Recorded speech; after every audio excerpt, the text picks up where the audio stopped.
How much more definitive can he be than this? I think Derek Carr had his best year yet under John Gruden. I think he's one of the top quarterbacks in the NFL, and we couldn't be happier with him. I mean, we evaluate every position every year. I think John and I would both stand shoulder to shoulder and pound the table for Derek Carr. I think Derek Carr has earned a lot of respect around this league from an awful lot of people. Does that mean he's not going anywhere? Chicago, all these fan bases that want him, he's sticking in Vegas? Yeah, I think he's safe to be in Vegas, build that house next to Coach Gruden, and keep it moving. And in college basketball, Greg McDermott is going to try to keep it moving, trying to keep it positive with his team after a gigantic faux pas. After a loss on Saturday against Xavier, emotionally charged game, he essentially asked all of his players to stay on the plantation, essentially stick together, obviously said in the most derogatory fashion, something he acknowledged immediately after he said it. He has begged for forgiveness. He also did say yesterday, prior to a huge game with Villanova that they lost, the game's results seem sort of trite at the moment, that McDermott says he did offer to resign. This is notable because remember, Creighton is a private school and doesn't have to really disclose any information or any sort of discipline, but McDermott publicly came out and said he offered to resign in the wake of these comments. After the game, he would not answer any media questions on the situation, but he did make this statement in which you can clearly tell it had to be an emotional few days for the Blue Jays basketball team. Obviously, I'm extremely disappointed in myself, but the pain that I caused our players who look to me as a mentor and as a leader, the pain that I saw in their eyes was immense. That's where my disappointment is in myself, is that what I've done to some young people that I love very much. So that's a cross that I'm going to have to bear for a while, and I'm going to come out of this on the other end a better person because of it. Jay, enough contrition, at least at the start, in your mind? Look, I said this yesterday. Sometimes I think cancel culture goes too far. I've known the character I've known of Greg McDermott for a while. I still do believe that when you blurt something like that out, even if you do misspeak, have you said those things before? It's hard not to let your mind go to a place like that.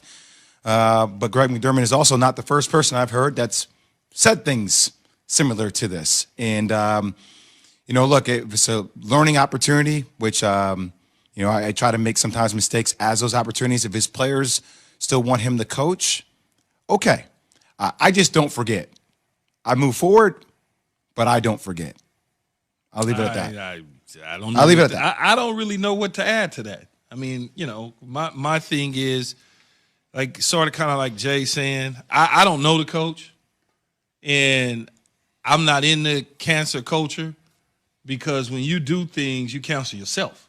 I don't need people to tweet out and Instagram and scream and holler. You cancel yourself. But that's exactly it, kid. He doesn't resign or get fired, but now that that's out there, he has to deal with that. Yeah. He has to deal with that for a long, long time. Yeah.